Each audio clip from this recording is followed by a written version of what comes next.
Okay, so I've had a couple, I believe, if not more, comments asking about the 4707 Massey and how it did.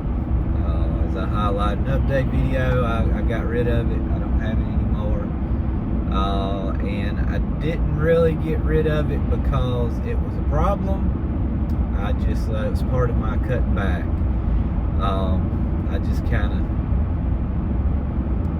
looking over everything I had and was like, I can do without this, and I'm gonna let it go for now, and just kind of get down to that one tractor, the 6415, for the most part.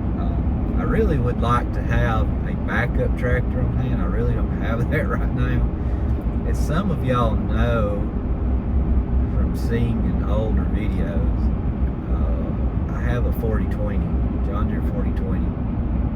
That was my dad's. I grew up on that thing. I learned to do a lot of things on that tractor. It's still sitting there in the shed. I would really like to see it drug out and gone through. It's just going to be a time-consuming matter. I'd like to do it myself. Finding the time is a problem. I've entertained just loading the thing up and carrying it to somebody and being like, go through this thing, get it running, all that, and then maybe deal with the body. Where I'd like for it to be fixed up, painted, almost show quality. I don't know that it would ever be a show quality tractor, but basically get it looking nice, newish again, and running good, and just usable. Because I could rake hay with it, Ted, do things. I could bale with it if I had to.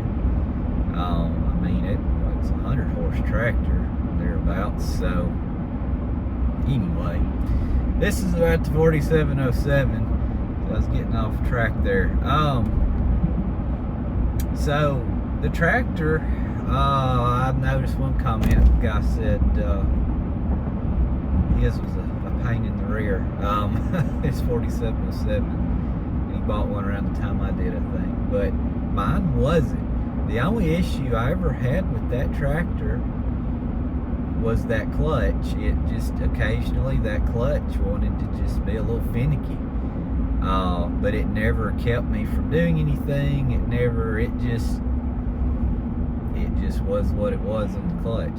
Otherwise, I can't think of anything.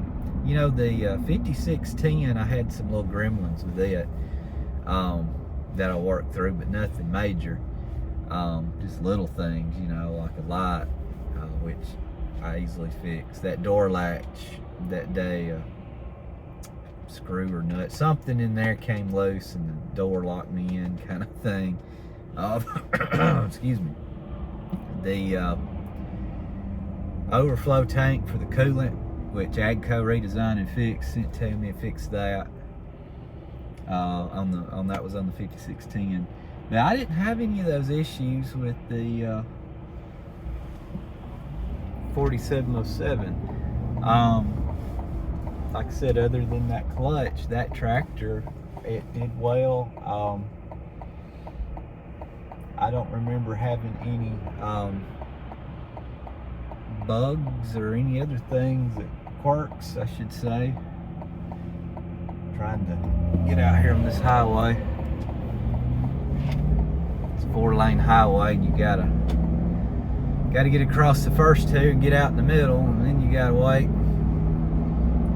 get out in the direction I'm going, the other 2 lanes. Anyway, the tractor had I had it just a little over 3 years, I think. I sold it in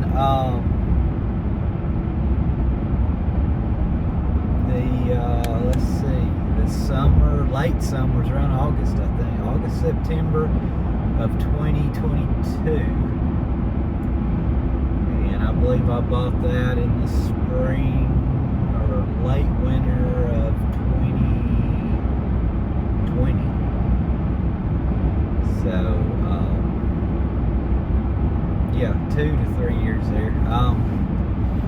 Anywho, like I said, I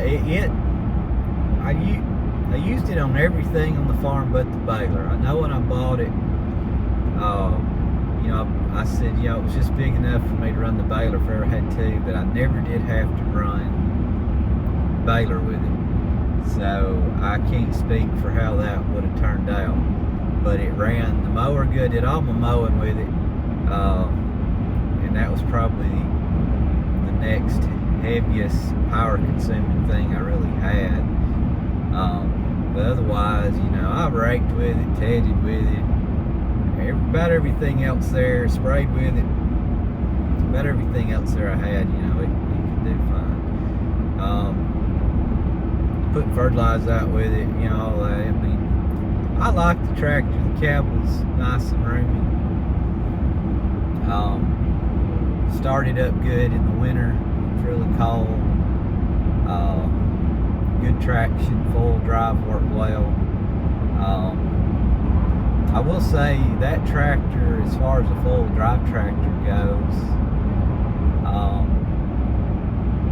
did well as far as it had a really tight turning radius, and I think I had complained about on the deers before where when you press the brakes it would engage the full drive, which, you know, that's good for going down a hill or on the highway with it.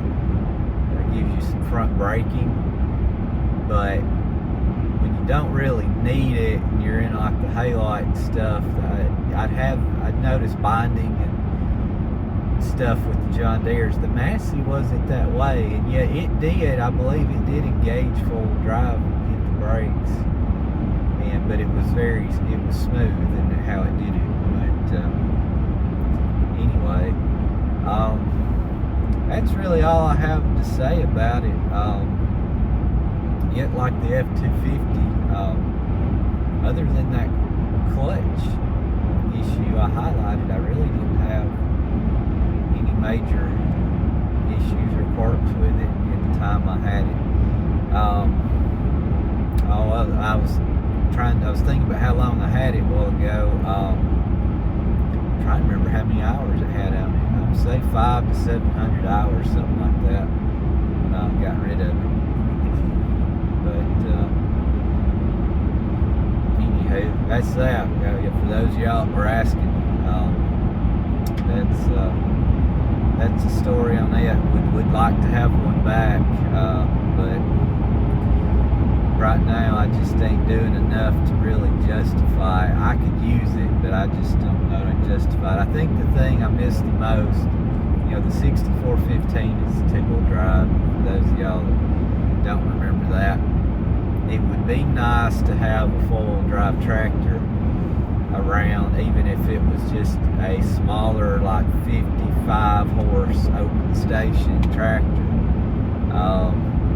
Just because feeding hay with the 6415, when it gets really mushy and muddy and around the hay piles and stuff, yeah, 6415's got fluid in the back tires, and I'll put a bell on the back hay spear, and that tends to get the job done. But you know, there's times where I've got to use the brakes to steer and this, that, and the other, just because it's so muddy and slick, it'll keep going straight.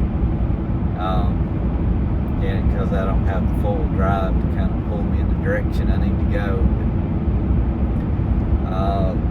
The only other things would be just grunt work, I call it, pushing things around like trees or limbs or digging a hole. You know, the full drive gives you a whole lot more traction to kind of do those things. The two-wheel drive kind of spin. The back tires want to dig holes a little bit. But anyway, well, there's your update on the 4707 Massey. Nothing really to highlight there. So anyway, there you go. Thanks for watching. See ya.